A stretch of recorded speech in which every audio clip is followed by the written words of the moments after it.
दो बीघा जमीन, mother India, नया दौर, तीसरी कसम, रोटी कपड़ा और मकान, काला पत्थर। इन सभी फिल्मों में क्या कॉमन है?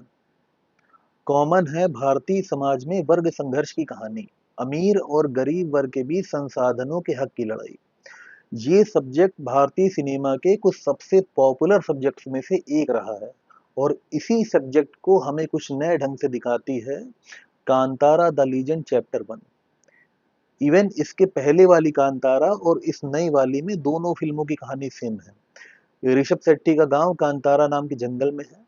पिछली फिल्म में विलन था उसी गांव का एक जमींदार जो गांव वालों की जमीनों पर कब्जा करना चाहता था।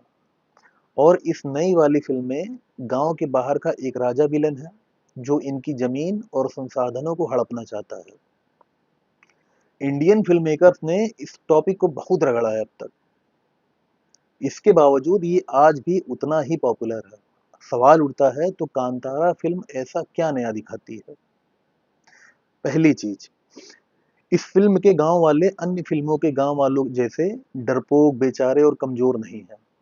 वो स्वभाव से थोड़े हिंसक हैं और लड़ाई करना जानते हैं, तो इनसे पंगा लेने वालों की फटती है इनसे।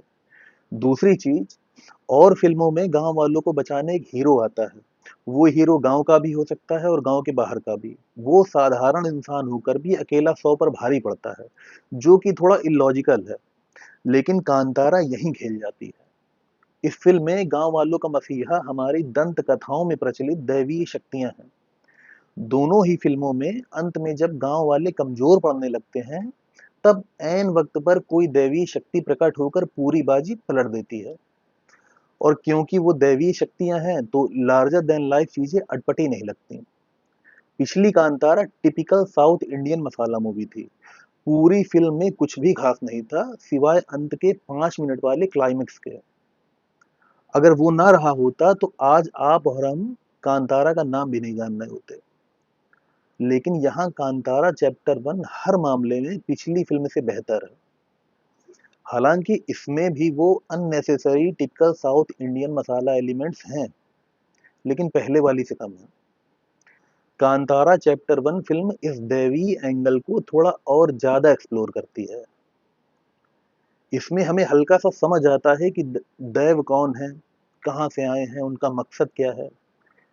इवन ये भी कि उनका नेचर इतना एग्रेसिव क्यों है। और अच्छी बात यह है कि इस चीज को बहुत ज्यादा खुलकर नहीं दिखाया गया है। बस दर्शकों को उस दुनिया की एक हल्की सी झलक दिखाई गई है। इससे होता क्या है कि हमारे मन में जानने की और जिज्ञासा बढ़ती है, जिससे अगली फिल्मों का रास्ता खुलता है। वो जबरदस्ती खींचने वाली बात नहीं लगती। इस फिल्म को देखने के बाद हम चाहते हैं कि हमें आगे की कहानियां और दिखाओ। और फिल्म की सबसे बड़ी यूएसपी है ऋषभ शेट्टी।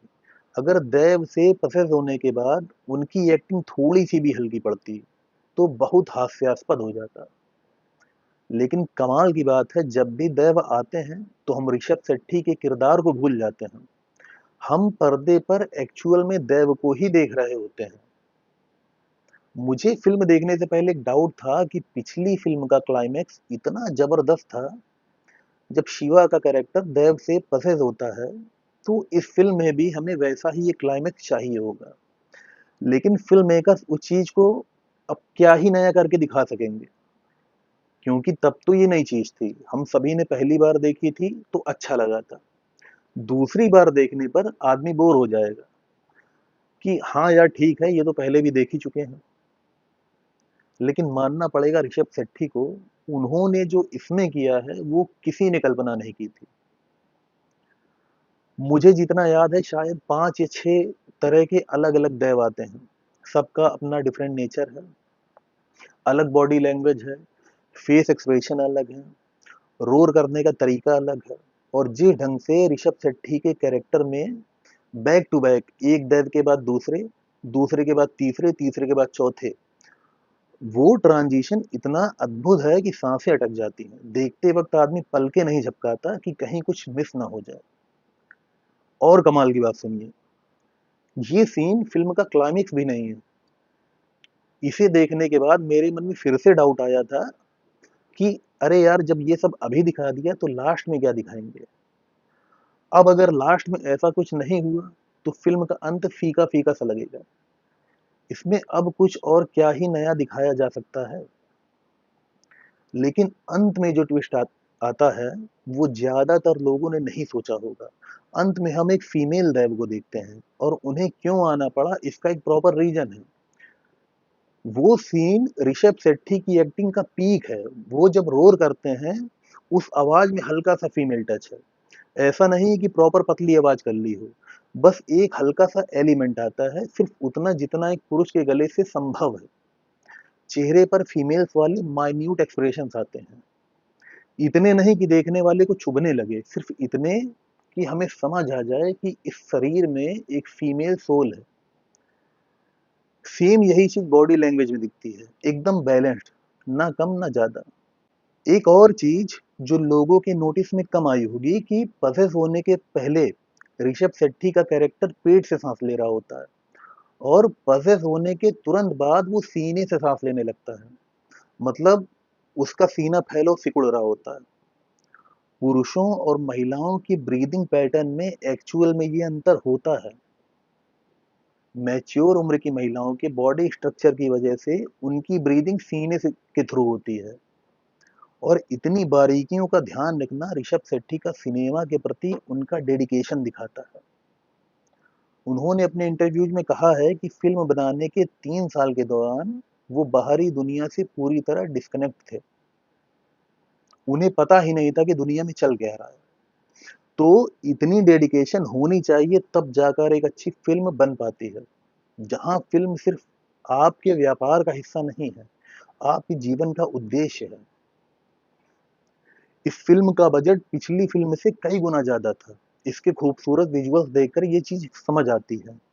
लेकिन जो चीज अच्छी रही वो ये कि फिल्म को भव्य बनाने के चक्कर में ऐसा नहीं किया कि कांतारा की दुनिया ही बदल दी हो। जैसा कि दूसरी फिल्मों में अक्सर होता है कि अब ज्यादा पैसा आ गया है इसलिए अब हमारी फिल्म इंटरनेशनल होगी। अब कांतारा के लोग कांतारा से आगे बढ़कर खुद को चाइना तक एक्सपेंड करेंगे। तो ये चूतियापा नहीं किया, बल्कि ये फिल्म अपनी दुनिया को और ज्यादा गहराई से दिखाती है। पिछली फिल्में जहां हमने चीजें ऊपर ऊपर से देखी थी, वहीं इसमें हमें चीजें जंगलों के और अंदर तक घुसकर दिखाई गई हैं। और फिल्म की दूसरी सबसे बड़ी ताकत है इसका बीजीएम, जो फिल्म की थीम को कॉम्प्लीमेंट करता है, इसे एक लेवल ऊपर ले जाता है। ऐसा संगीत जो भारतीयता को रिप्रेजेंट करता है, ऐसा संगीत जिसका कोर भारतीय संस्कृति है। इसमें छेड़छाड़ करके इसे कहीं और यूज करना पॉसिबल ही नहीं है। इसे पूरी दुनिया के किसी भी कोने में बजा दो, सुनने वाला बता देगा कि ये भारत की चीज है। अब ये तो हो गई फिल्म की अच्छी बात, लेकिन कुछ कमियां भी हैं। बीच बीच में फिजूल की टिपिकल साउथ इंडियन कॉमेडी, जिसका फिल्म की कहानी से कोई लेना देना नहीं है। जब ऐसा कुछ पर्दे पर आता है तो हम वेट करते हैं कि ये जल्दी से खत्म हो और मुद्दे की बात पर आओ। मतलब अच्छा खासा सीन चल रहा होता है, अचानक से फर्जी की कॉमेडी होने लगती है। वो चीज इरिटेट करती है, मूवी देखने का फ्लो टूट जाता है। हालांकि पिछली फिल्में बहुत ज्यादा था, इसमें कम है, लेकिन जितना है उतना ही डिस्ट्रैक्ट करता है। और फिल्म का सबसे माइनस पॉइंट है गुलशन देवैया का कैरेक्टर। मतलब कुछ है ही नहीं उस कैरेक्टर में, वो सिर्फ दारू पीता है और बेवकूफ है। अब ऐसे एंटागनिस्ट का होने का क्या मतलब, जिसके बस का कुछ है ही नहीं। वो पूरी मूवी में एक भी जगह हीरो को चैलेंज नहीं कर पाता, पूरी तरह वेस्ट कर दिया इस कैरेक्टर को।